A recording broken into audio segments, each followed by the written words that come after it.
নমস্কার বন্ধুরা, সুধা লীলার হেসেলে আবারও আপনাদের একবার স্বাগত।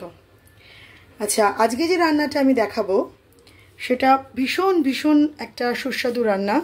আমরা প্রায় অনুষ্ঠান বাড়িতে খেয়ে থাকি এই রান্নাটা, আমরা বাড়িতেও প্রায়শই করি। কিন্তু যেহেতু এই রান্নাটাতে অনেক রকম সরঞ্জাম লাগে, একটু ঝকমারি বলে আমার বাড়িতে খুব হয় না। এটা কোনো অনুষ্ঠান হলে তবেই হয়, আর নাহলে এই রান্নার জন্য আমাকে দুদিন আগে থেকে প্রিপারেশন নিতে হয়।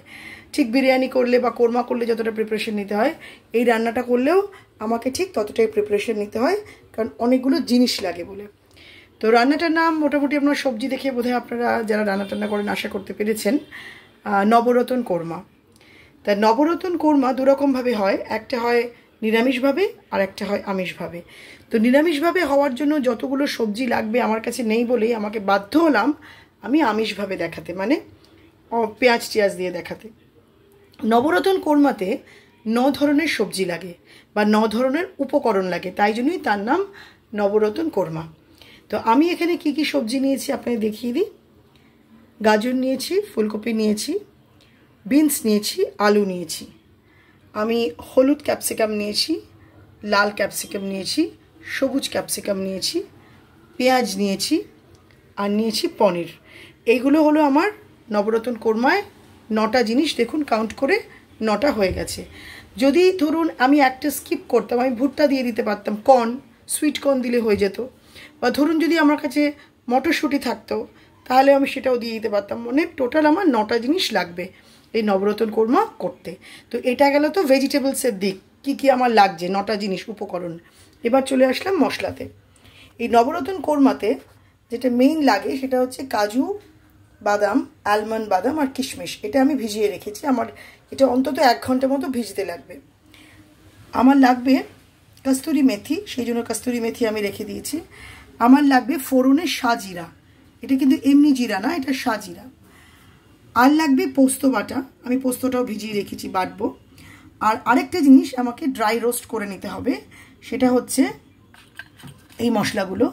এখানে আছে গোটা গোলমরিচ, দারচিনি, এলাচ, জায়ফল, জয়িত্রী, বড় এলাচ আর 2টো শুকনো লঙ্কা। এটা হচ্ছে আমি এটা ড্রাই রোস্ট করে এটাকে আমি ভেজে নেব। অনেকে এটা তেলে দিয়েও একসাথে ফ্রাই করে নেন, কিন্তু আমি এটাকে ড্রাই রোস্ট করে নেব। আর লাগবে ঘি, লাগবে মাখন, পেঁয়াজ, টমেটো আর আদা বাটা। আমি রসুনও লাগে, কিন্তু আমার রসুনের গন্ধটা পনিরের সাথে ভালো লাগে না বলে আমি স্কিপ করলাম। এখানে আরও একটা জিনিস লাগবে, খোয়া। খোয়া যদি না থাকে তাহলে গুঁড়ো দুধ নিতে পারি, আমি গুঁড়ো দুধ নেব। আর এই কাজু বাদাম আর পোস্ত বাটাটা, কাজুটা আর পোস্তটা আমি লিকুইড দুধ আমার আছে, সেই লিকুইড দুধের সাথে নিয়ে সেটা আমি গ্রাইন্ড করে নেব। আমি শিলেই বাটবো, এইটুকু অল্প বলে আমার আর গ্রাইন্ডে বাটবো না। কিন্তু আপনাদের শিলে বাটাটা আমি দেখাতে পারলাম না, কারণ আমাকে নিজেই ভিডিও করছি আমি এক হাতে, আর এক হাতে বাটতে হবে। ওই জন্য আমি স্টেপ বাই স্টেপ আপনাদের করে দেখাবো, আপনারা দেখতে থাকুন, একটা স্টেপও মিস করবেন না। তাহলে কিন্তু রান্নাটার যেটা আসল, যেটা হয়তো অনেক কিছু জিনিস পরপর দিতে হবে, সেটা হয়তো মিস করলেও করতে পারেন। আর এই রান্নাটা আমাকে শিখিয়েছেন আমার বাড়িতে যে স্বপ্নে পাওয়া গোপাল আছে, তাকে নিয়ে গোপুর কথা চ্যানেল আছে, যারা দেখেননি অবশ্যই দেখবেন। সেই গোপুর কথাতে আমাদের নিরামিষ নবরত্ন কোরমা হতো, নবরত্ন কোরমাটা রাখাই হতো, কারণ বাচ্চারা খুব, আমার স্টুডেন্টরা পনির খেতে ভালোবাসতো বলে। তা ওখানকার যিনি ছিলেন ঠাকুর, সেই ঠাকুর আমাকে নবরত্ন কোরমা শিখিয়েছিলেন। একদম উনি যেভাবে শিখিয়েছেন আমি আপনাদের সামনে ততটাই তুলে ধরার চেষ্টা করব। তবে তখন গোপুর জন্মদিনে পেঁয়াজটা হতো না, উনি সুইট কর্ন দিয়েছিলেন। উনি বলেছিলেন যদি সুইট কর্ন বা মটরশুঁটি না থাকে তখন পনির আর পেঁয়াজ দিয়ে এটাকে করতে। তো আমি চেষ্টা করছি সেভাবেই করার। চলুন রান্নাটা শুরু করা যাক, আজকের নবরত্ন কোরমা। আমি এই সবজিগুলোকে হালকা একটু বয়েল করে নেব, অনেকে ফ্রাই করে নেন, কিন্তু আমি এটা বয়েল করে নেবো, নাহলে সেদ্ধ হতে চায় না। আমি স্পেশালি গাজরটা তো সেদ্ধই হতে চায় না, বিনসটাও না, ফুলকপিটাও না। তো আর একদম ছোটো ছোটো করে কাটলে গলে যায়, দেখতে ভালো লাগে না। সেই জন্য আমি হালকাভাবে এটা একটু গরম করে বয়েল করে নেব। আর এই কাজু আর আলমন্ড, কিশমিশ আর পোস্তটা আমি বেটে নেব। আচ্ছা, আমি সবজিগুলো হালকা করে ভাপিয়ে নিয়েছি, ভাপিয়ে একটু জল ঝরাতে দিয়েছি।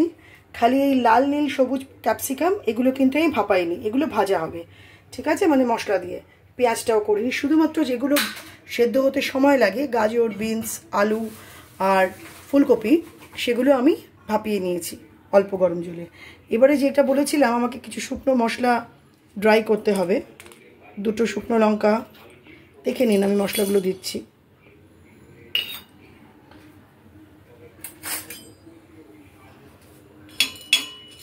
এখানে আমি দিয়েছি কি দিয়েছি, একটা বড় এলাচ দিয়েছি, 2টো শুকনো লঙ্কা দিয়েছি, সাদা মরিচ দিয়েছি, গোলমরিচ দিয়েছি, 2টো ছোটো এলাচ দিয়েছি, জয়িত্রী দিয়েছি আর অল্প জয়ফল দিয়েছি। এটাকে একটুখানি, আর স্টার অ্যানিসের 2টো পাপড়ি দিয়েছি, এই যে স্টার অ্যানিস। এটাকে একটুখানি হালকা, অনেকে কি করেন এটাকে প্রথমে সাদা তেলে দেন বা ঘিতে দেন, দিয়ে পেঁয়াজ আর এটাকে ভেজে নেয়, নিয়ে একসাথে গ্রাইন্ড করে। আবার অনেকে এটাকে আলগা করে শুকনো ফ্রাইও করে নেয়। তো আমি দেখেছি, 2টো খেয়েই দেখেছি, আমার এই শুকনো ফ্রাই করে মশলাটা পরে আর আগে মেলানোটাতে বেশি ভালো লেগেছে। একবার আপনারা এভাবে অবশ্যই ট্রাই করে দেখবেন। যখন এই মশলাটা শুকনো ড্রাই করবেন তখন আঁচটা একদম লোতে রাখবেন, একদম লো ফ্লেমে যেন থাকে।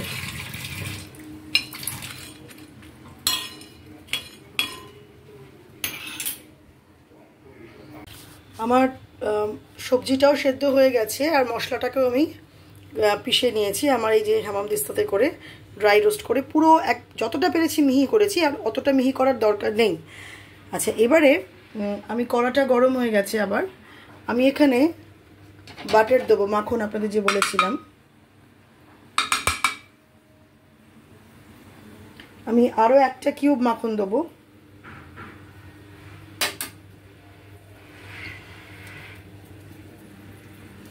আঁচটা আমি একদম লোতে রেখেছি।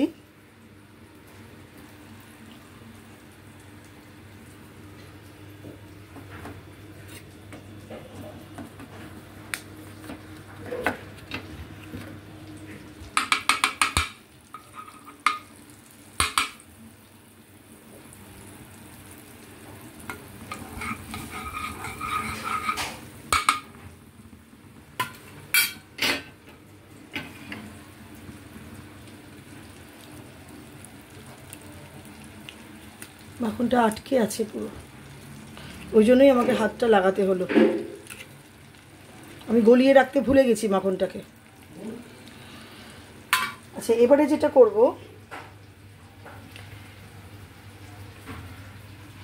এই পনিরটা আগে ভেজে নেব, তারপর আমার যে একটুখানি মাখন লেগেছিল আমি পনিরে মাখিয়ে দিচ্ছি।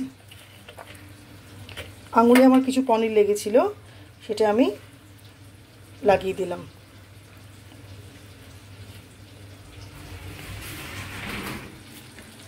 এবারে প্রথমে আমি ভাজবো হচ্ছে হালকা করে পনিরগুলো ওই মাখনে, তারপরে আমি পনিরটা তুলে নিয়ে ওইটার মধ্যেই আবার একটু ক্যাপসিকাম ভেজে নেব।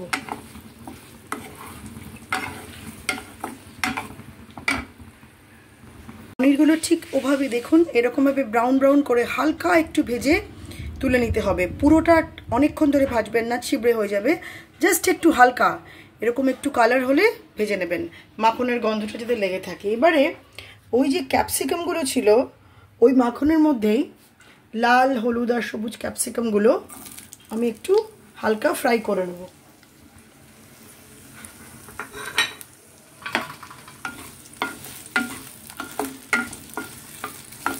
এগুলোও একটু হালকা ফ্রাই করে তুলে নেব।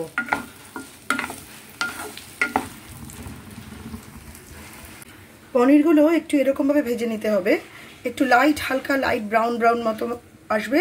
অনেকক্ষণ ধরে ভাজবেন না, তাহলে ছিবড়ে হয়ে যাবে। জাস্ট একটু লাইট কালার হলে এবার ওই যে মাখনটা ছিল ওই মাখনটাতেই এই লাল, হলুদ আর সবুজ ক্যাপসিকামগুলো দিয়ে একটু নাড়িয়ে চাড়িয়ে নিয়ে নামিয়ে নিতে হবে। একটু ভালো করে নাড়িয়ে চাড়িয়ে নিয়ে তারপর এটাকে নামিয়ে নিতে হবে। তারপর আবার রান্নার তৃতীয় ধাপ। এই রান্নাটা একটু সময় লাগবে, ধরে করবেন, যেদিন মনে করবেন। ছুটির দিনে বা কোনো গেস্ট এলে সবার ভীষণ ভালো লাগবে। যেভাবে দেখাচ্ছি সেভাবে যদি একটু করতে পারেন। এই ক্যাপসিকামগুলো যখন আমি ভাজছিলাম আমি সামান্য একটু নুন দিয়েছি, এটাতে মাখনেই ভাজা হবে, আমি সামান্য একটু নুন দিয়েছি। আর এটাতে পুরো যেন গলে না যায়, কারণ এগুলোকে তো একটা সবজি হিসেবে আমাকে দেখাতে হবে। সবসময় যখন এই নবরত্ন কারি করবেন, যে কোনো রান্নাতেই পুরো সবজি যেন গলে না যায়। আর নবরত্ন কারিতে এগুলো যেহেতু একটা সবজি হিসেবে আমরা খাই বা সবজি হিসেবে আমরা দেখি, ওই জন্য পুরোটা গলে গেলে চলবে না। তো এবারে এর কাঁচা কাঁচা ভাবটা একটুখানি সরে গেছে, আমি একটু অল্প নুন দিয়েছি। এবার ওই যে পেঁয়াজটা ছিল, এই পেঁয়াজটা এতে দেব। এই পেঁয়াজটাও কিন্তু আমাদের একটা সবজির মধ্যেই ছিল। এই পেঁয়াজটা দিয়েও আবার এর সাথে ভালো করে এই মাখনটা, যে মাখনটা ছিল আর কি পনির ভেজে তুলে নেওয়ার পর, এখানে একটু হালকা করে ভেজে নিতে হবে। তারপর এগুলো ভাজা ভাজা হলে আমি তুলে নেব, তুলে নিয়ে তারপর আবার আলাদা করে মশলা দিয়ে সবজি দিয়ে রান্নাটা করতে হবে। এবার যখন একটুখানি এই ক্যাপসিকামগুলো ভাজা ভাজা হবে, মাখনটা এর মধ্যেও যাতে লেগে থাকে, এই পেঁয়াজের মধ্যেও একটা সুন্দর গন্ধও থাকবে আর মাখনের একটা টেস্ট, সেটার জন্যই মাখনের সাথে পেঁয়াজটাকে দিয়ে নেড়ে চেড়ে একটু হালকা করে ভেজে নিতে হবে। এরকমভাবে আমি ভেজে তুলে নিলাম ক্যাপসিকামটা আর পেঁয়াজটা, এরকম টেক্সচারটা থাকবে, ঠিক আছে? পেঁয়াজটা পুরো লাল লাল হবে না, হালকা, যেরকমভাবে পনিরটা ভেজেছি ঠিক সেভাবেই ক্যাপসিকামগুলো আর পেঁয়াজগুলো ভেজে তুলে নেব। এবারে হচ্ছে রান্নার থার্ড স্টেপ, এবার ঘি দিতে হবে।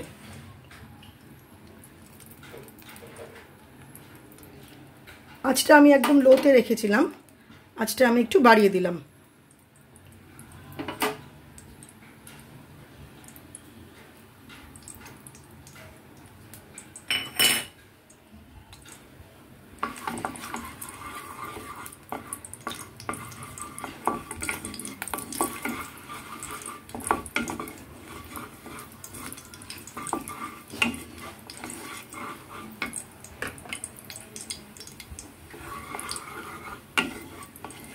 এবারে কি কি দিচ্ছি দেখুন। ফার্স্টে আমি দেব এখানে সাজিরা। সাজিরা হচ্ছে আমরা যে জিরে খাই সেটা কিন্তু না, যেটা বিরিয়ানি রান্না করতে লাগে সেইটা। এই নবরত্ন কোরমায় সাজিরে ফোড়ন দেয়, সাজিরে দেব। সাজিরে দেওয়ার পর এখানটা দিতে হবে, আবার আমি আঁচটাকে কমালাম।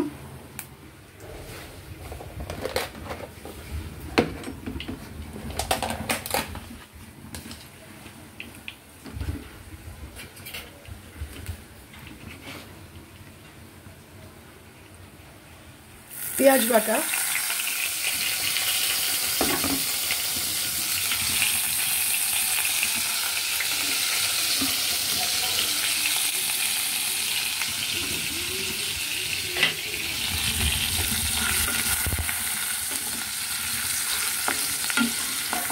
পেঁয়াজ বাটা দিয়ে হালকা একটু নাড়াচাড়া করতে হবে। আমি এখানে দিলাম 2.5 চামচ মতো পেঁয়াজ বাটা, আপনারা আপনাদের সবজি অনুযায়ী মশলাটাকে দেবেন।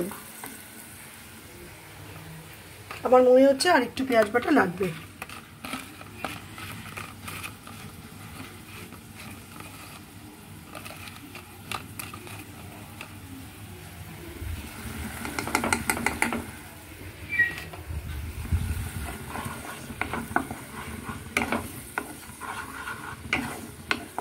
আঁচটাকে কমিয়েছিলাম, এবার আঁচটাকে আবার বাড়িয়ে দেবো।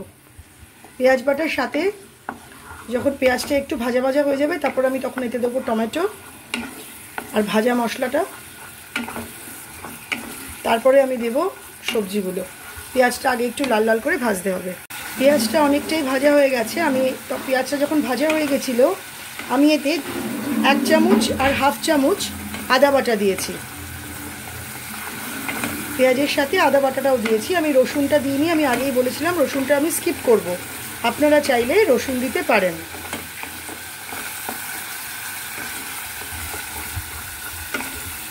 একটু একটু করে তেল ছাড়ছে।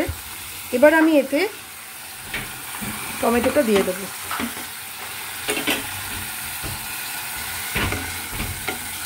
টমেটোটা দিয়ে আবার একটু নাড়াচাড়া করতে হবে বেশ কিছুক্ষণ ধরে, মিশে যাওয়া অবধি। আমি একটু নুন দিয়ে দেবো এখানে, তাহলে এটা তাড়াতাড়ি গলে যাবে, টমেটোটা গলে যাবে। আচ্ছা, আমার এখানে দেখুন পেঁয়াজ, টমেটো, আদা এই তিনটে প্রায় গলে গেছে। এবার যখন আমার পেঁয়াজ, টমেটো, আদাটা গলে গেছে, এবার আমি এখানে এর আরেকটা উপকরণ দেব। আমি আপনাদেরকে দেখিয়েছিলাম আমি পোস্ত, কাজু আর আলমন্ড, কিশমিশ এই 4টে ভিজিয়ে রেখেছিলাম, তারপর আমি বেটে নিয়েছি। এগুলো বেটে নেওয়ার পর আমি দুধে গুলে নিয়েছি। এবার এইটাকে এখানে দিয়ে দেবো। তার আগে একটুখানি কস্তুরি মেথি দেবো, কারণ নবরত্ন কারিতে কস্তুরি মেথি মাস্ট, দিতেই হবে। আগে একটু কস্তুরি মেথিটা দিয়ে বেশি ভাজবো না, অল্প একটু নেড়ে চেড়ে নেবো। তারপর এখানে ওই কাজু বাটা, কিশমিশ বাটা আর আলমন্ড বাটা, পোস্ত বাটা, এটা যে করে রেখেছি সেইটা এর মধ্যে দিতে হবে। আঁচটা আমি একদম লোতে রেখেছিলাম, আবার একটু মিডিয়ামে করলাম। আপনারা আপনাদের মতো সুবিধে মতো কখনো এটাকে লোতে রাখবেন, কখনো মিডিয়ামে করবেন, কখনো বা হাই ফ্লেমে আনবেন। এটা অনেকটাই হয়ে এসছে, মানে হয়ে গেছে। এবার আমি এখানে এই যে কাজু বাদাম, পোস্ত আর কিশমিশ ছিল বাটা, সেটাকে দিয়ে দেবো।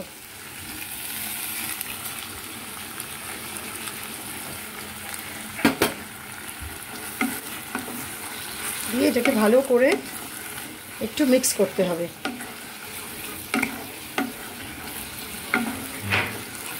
তারপরে এতে হালকা গরম জল দেব, তারপরে পরের ধাপে আসছি।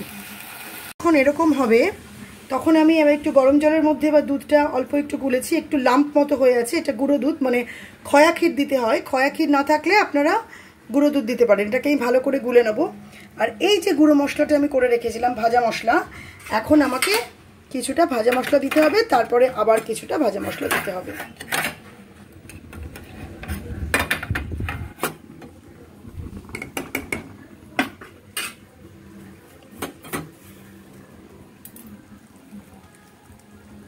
আপনাদেরকে আমি বারবার বলছি, যেহেতু আমি এক হাতে আমার ভিডিও আর এক হাতে আমার এটা রান্না করছি, ওই জন্য হয়তো অনেক সময় একটু বেঁকে তেড়ে যেতে পারে ভিডিওগুলো।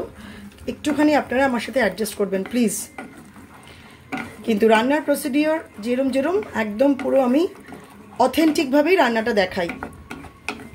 এবার ওই মশলাটা দিয়ে ভালো করে আরেকবার একটু নেড়ে নিতে হবে। এটা থিক পেস্ট।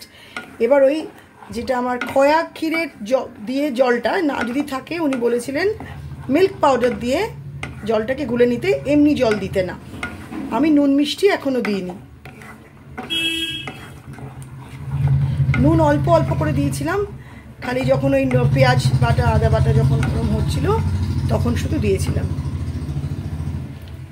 এবার আরেকটু নেড়ে চেড়ে এখানে এটা যখন একটু এরকম ঠিক হয়ে গেছে, মানে ঝোলটা যখন ওই আমি আবার একটুখানি দুধ গোলা জল দিলাম, যখন এরকম একটু ঠিক মতো টেক্সচারটা আসবে, তখন আমাকে এখানে সবজিগুলো দিয়ে দিতে হবে। সবজিগুলো আমার বয়েল করা আছে, এগুলোকে ভাজবো না, কিন্তু ভাজলে সবজিগুলোর স্বাদটা চলে যাবে। এবার এটা এরমভাবে নাড়িয়ে চাড়িয়ে দিয়ে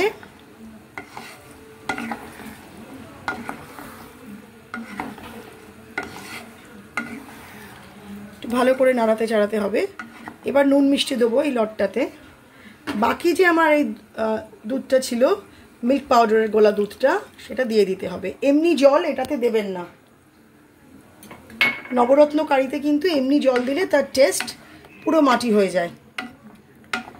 আর একটা জিনিস দেব, সেটা হচ্ছে আমার মাখনের মধ্যে ভেজে নেওয়া ক্যাপসিকামগুলো আর পনিরগুলো।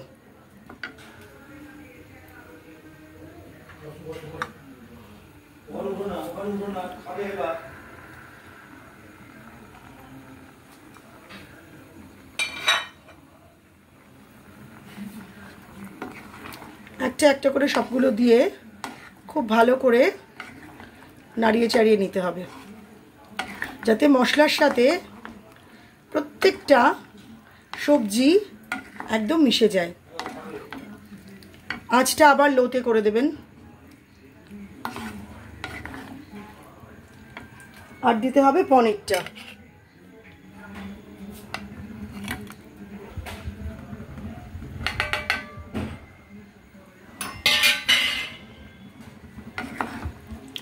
ভালো করে নাড়িয়ে আবার আমি কিছুক্ষণ এটা হতে দেব। এটা এবার প্রায় হয়ে এসেছে, দেখুন এরকম একটা কালার আসবে হোয়াইট। এবার হচ্ছে রান্নার একদম শেষ ধাপ, শেষ ধাপে আমি কিছুটা গুঁড়ো মশলা আগে রেখেছিলাম, ভাজা মশলা। এবার বাকি ভাজা মশলাটা এখন দিয়ে দেবো। এবার আপনাদেরকে একটা কথা বলি, আপনারা কিন্তু আপনাদের নুন মিষ্টি কতটা কি দেবেন সেটা সবজি অনুযায়ী দেবেন। যেরকম আঁচটার কথাও আমি বারবার বলি, আঁচটা একবার বাড়াবেন কমাবেন। নুন মিষ্টিও তাই, যদি দেখেন নুনটা একটু বেশি লাগবে একটু চেখে দেখবেন, তাহলে পরে দেবেন। যেরকম আমার মনে হচ্ছিল কাজু বাটা একটু কম হয়েছে, আমি পরে আবার একটু কাজু বাটা দিলাম। সেটা আপনাদের টেক্সচারের মধ্যে আপনারা দেখবেন ঝোলটা কতটা কীরকম, আরেকটু যদি একটু সেদ্ধ করতে লাগে, আরেকটু যদি একটু নুন মিষ্টি লাগে সেরকমভাবে। আচ্ছা, এটা আমি আঁচটা একদম লোতে করেছিলাম। এবার আমি এতে 1 চামচ চিনি দেবো। আমি বারবার করে বলছি, এটা আমাকে একদম যেভাবে উনি শিখিয়েছিলেন আমি ঠিক সেভাবেই করলাম। চিনিটা আগে দিতে বারণ করে, কারণ সবজিটা সেদ্ধ হবে না। আর লাস্ট ধাপ হচ্ছে আরেকটা জিনিস দিয়ে গ্যাসটা আমাকে বন্ধ করে দিতে হবে, সেটা হচ্ছে ফ্রেশ ক্রিম। আমার কাছে ক্রিম ছিল, তাই যদি আমি মালাই থাকতো, দুধের মালাই, তাহলে মালাই দিতাম, ঠিক আছে। আর যদি দই দিতাম, ধরুন টমেটোর বদলে যদি দই দিতাম, তাহলে আমার ক্রিম না দিলেও হতো। এবার আমি ক্রিমটা দিয়ে আঁচটা একদম কমিয়ে দেবো, মানে গ্যাসটা বন্ধ করে দেবো মিলিয়ে নিয়ে।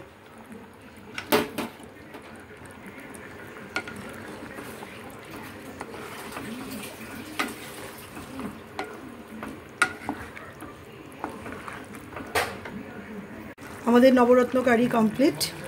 এবার আমাদের নবরত্ন কারি কমপ্লিট। এবার এটা আমরা নামিয়ে নেব। প্রত্যেকটা সবজি যাতে দেখা যায়, যাতে গলে না যায়, এটা আমাদেরকে খেয়াল রাখতে হবে।